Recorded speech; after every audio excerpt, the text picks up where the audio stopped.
there is one more major variation in surface wind that we need to consider. This is the change from day to night. In other words, the diurnal variation of the surface winds. Let's look at the situation during the day. In the diagram shown here, we can see thermal heating is causing more mixing and turbulence. Notice that the mixing is causing the faster winds to interact with the slower surface wind. This will cause the surface wind to be stronger and gustier than usual. This effect is maximised at about 1500 hours, when we have maximum surface temperatures.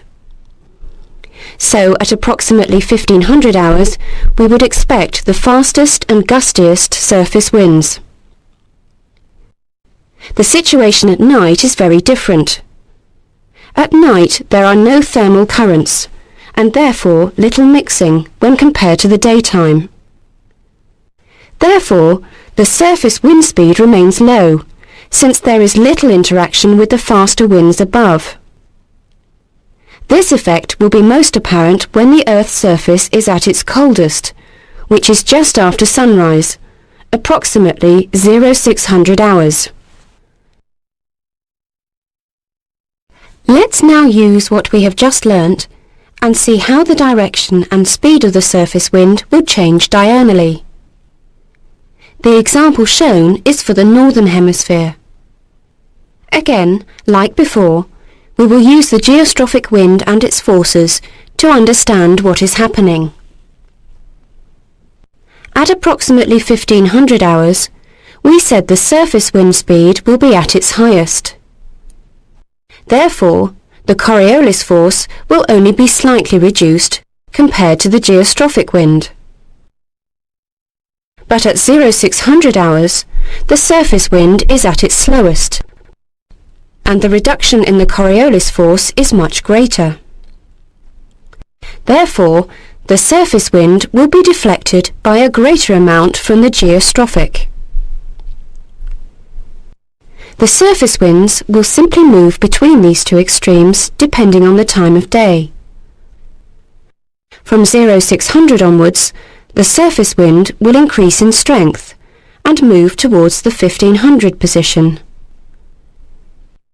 But after 1500 hours, the wind will slowly return and move towards the 0600 position. The Southern Hemisphere images can be seen if you click on the button.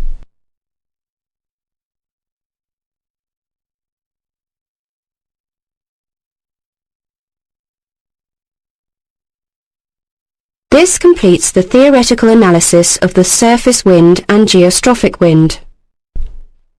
Remember, we considered the geostrophic wind and its forces in order to better understand what is happening at the surface.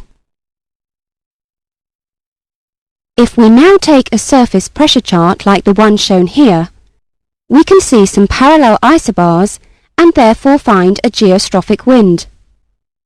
Remember, the direction is found by using Bayes-Ballott's law.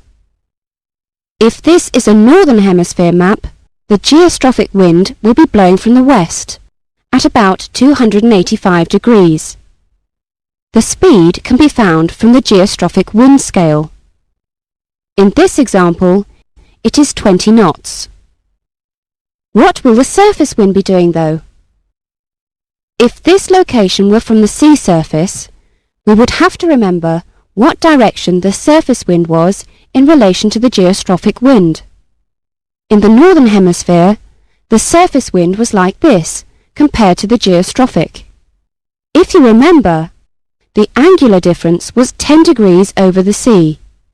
Therefore, the surface wind is approximately 275 degrees and the speed is about 70% of the geostrophic, therefore approximately 14 knots. It is important to note that surface winds, and in fact any wind within the friction layer, blow slightly across the isobars towards low pressures, just as we have seen in our example.